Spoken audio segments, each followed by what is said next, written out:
વડોદરામાં દારૂબંધીના દાવાઓ વચ્ચે વધુ એક ચોંકાવનારી ઘટના સામે આવી છે। માંજલપુર પોલીસ સ્ટેશન હદ વિસ્તારમાં આવેલા વડસર ગામમાં સ્થાનિક લોકોએ જનતા રેડ કરી બુટલેગર કરણ ભાલિયાના કથિત દારૂના અડ્ડાનો પર્દાફાશ કર્યો છે। જનતા રેડ દરમિયાન ગૌચર જમીનમાં અલગ અલગ જગ્યાએ છુપાવી રાખવામાં આવેલી દારૂની પેટીઓ મળી આવતા વિસ્તારમાં ભારે ચકચાર મચી ગઈ હતી। મળતી માહિતી મુજબ વડસર ગામમાં ગૌચર જમીનનો ઉપયોગ કરીને મોટા પ્રમાણમાં દારૂનો જથ્થો છુપાવી રાખવામાં આવ્યો હોવાની સ્થાનિકોની જાણ થતાં લોકોએ જાતે જ સ્થળ પર તપાસ હાથ ધરી હતી। તપાસ દરમિયાન અલગ અલગ જગ્યાએ સંતાડી રાખવામાં આવેલી દારૂની પેટીઓ મળી આવતા લોકો આશ્ચર્યચકિત બની ગયા હતા।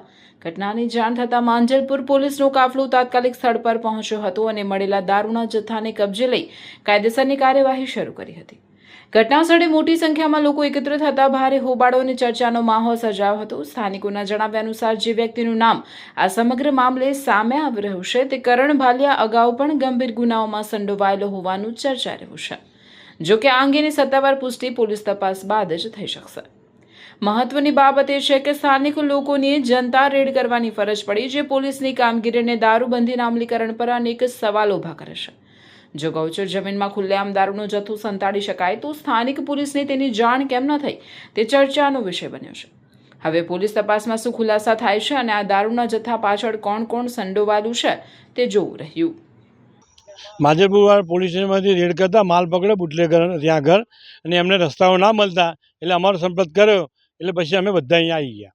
કેટલો માલ પકડાયો? કમસે કમ 30-25 પેટી છે, બીજો હજી 50 બીજો માલ છે, અમે શોધવામાં મદદ કરી રહ્યા છીએ। આ બુટલેગર કોણ છે જે આટલો બધો ગોચરમાં માલ સંતાડી રહ્યો? અર્જુન મારવાડી છે, પછી વિષ્ણુ ભાલિયા, પછી પેલો રોહન, પછી પેલો હું રોટીવાળું નોન, પછી અક્ષય ને પેમિલાબેન નથુભાઈ ભાલિયા, આ બધા બુટલેગરો છે। જસુ કારેલબાગથી જસુ ધંધો કરવા આવે છે। કારેલીબાગથી અહીંયા ધંધો? હા, અહીં કરવા આવે છે। જે માંજલપુર પોલીસ દ્વારા જે આ કામગીરી કરવામાં આવી છે શું કહેશો? ના, બરાબર કરી છે, એમને કીધું ને અમે સંપર્ક કર્યો, અમે જોડો એમની જોડે છે ને અમે સાથે ઠેઠ રહેવાના છે। હવે